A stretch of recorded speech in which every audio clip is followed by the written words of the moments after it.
I wake up every morning to hold a board meeting with my animals and plants on the farm. And they say to me, if you take care of us, we shall take care of you all the way to the bank. This I do diligently on my 1-acre farm that I practice integrated farming. Many times we believe that for someone to be a farmer, they need to have big chunks of land. And it makes economic sense because of the high yields they get if they look after their farms very well. Unfortunately, this is not the case in Uganda, my country.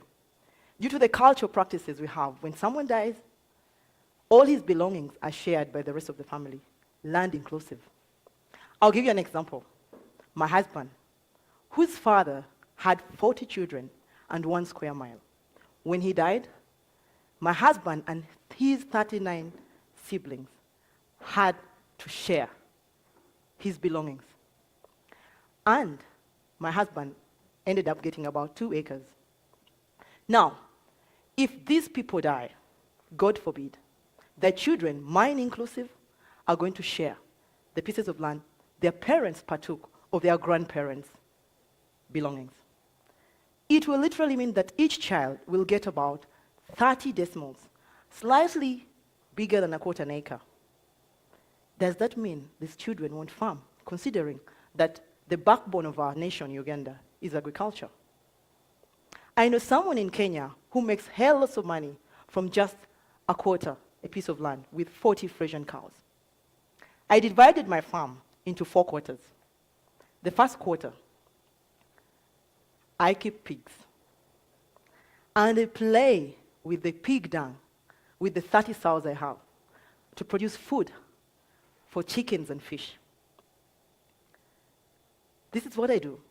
In the morning when I pick the pig dung from the piggery house, I leave it out in the open for 6 to 8 hours. And in so doing, flies come along and they lay eggs on it. I then cover it for 4 to 5 days, and when I open it, I get nice, juicy maggots. These I feed my chickens. And then, after I pick the maggots out of the pig dung, I still introduce earthworms. And when I do, the earthworms multiply. As they're multiplying, they eat on the pig dung and they produce soil. This soil I use to grow vegetables. And sometimes I sell to the people in the city as for their potted plants. And as the earthworms multiply, they excrete. When they excrete, I use their excreta as a pesticide and a fertilizer for my garden. Pig dung is gold to me because I save 80% of my cost of production by feeding the chickens and the fish, which I wouldn't have done if I was using commercial feeds. The second quarter, I keep cattle. While almost everyone in Uganda uses firewood and charcoal to cook, I use dung for the cows. I introduce it in an anaerobic digester. This is an airtight tank that uses microorganisms to degrade the cow dung. And in the process, it produces biogas that I use to cook. I don't have soot, while the rest of the people who use charcoal and firewood do. And in the process, I save on what would have happened if we cut down trees to make charcoal and biogas. Because when we do that, we bring climate change issues. The slurry that comes out of the biogas, I use this as manure for my farm. In this third quarter, I grow matoke or plantain. This is my staple food. And just like maize is the staple for South Africa, wheat for the US, and rice for the Asians.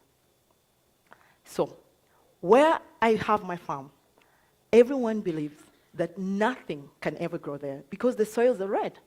And I don't blame them because while in school, we were taught that fertile soils are black. These were the loam soils. But the soil in my garden says, oh, you won't grow here. And the matoke says, I will if I'm given water and manure. This I do by collecting all the urine from the pigs all the urine from the cows and the slurry. If I'm not mistaken, I'm the best matoke farmer in my country. Because in a quarter an acre, I get 30 bunches from this. And on average, I sell each bunch at $10. The fourth quarter, I keep fish. In a space of 2 meters by 4 meters by 1 meter depth, I can keep 500 catfish. I also do aquaponics. This is where water that comes from the fish goes through the plants, and as it goes through the plants filter it because they take the ammonia, the nitrates that were produced with the fish dung. So when it goes through the water and back, when it goes through the plants and back to the water or to the fish, it is clean, oxygenated water for my tilapia. Tilapia needs oxygen. In a space of 8 meters by 15 meters, I grow tomatoes, and I can have 4,800 kilos in 6 months, which amounts to about 2,700 US dollars. I also do hydroponics. This is soilless farming, where cereals like barley are used. They're sprouted and using germination, conditions of germination, that is air, water, and warmth. And when I do that, in 6 days, I produce food for my animals. In a space of 20 feet by 6 feet, that's just about a container, I can grow fodder for 4 kilograms of fodder for either 100 pigs or 25 cows, all 1,500 chicken. And if my pigs eat this, they enjoy, I produce good quality pork. If my chickens eat this, I have yellow yolk eggs, which I sell expensively because they're organic. And if the cattle eat this, I'll have milk without having to struggle to cut down trees or moving around looking for grass. Out of the proceeds from the farm, my husband and I decided to build a primary school. This school teaches sons and daughters of African farmers the 3 things Africans are fed to teach their children: time management, value of money, and the culture of saving, by teaching them modern methods of agriculture. And it's amazing what these young children, their minds can grasp. I'll give you an example. We have a 10-year-old. After only 3 months in our school, he went to his father's home in holiday. And this is what he did.